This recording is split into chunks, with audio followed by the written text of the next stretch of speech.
So the carbon Miata seatbelt extenders do not fit if you're using your NB Miata with a hard top. I'm assuming it's the same.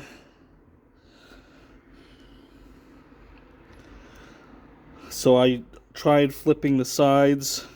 Now that right there is hitting the latch.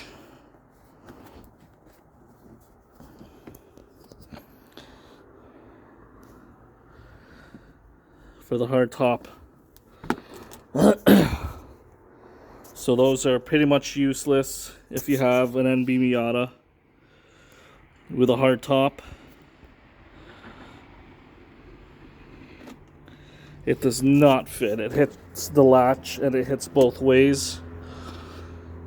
And then you just can't put the seat back because it hits the seat like that, even if you flip the sides. So that's very, very poor design on Carbon Miata's part.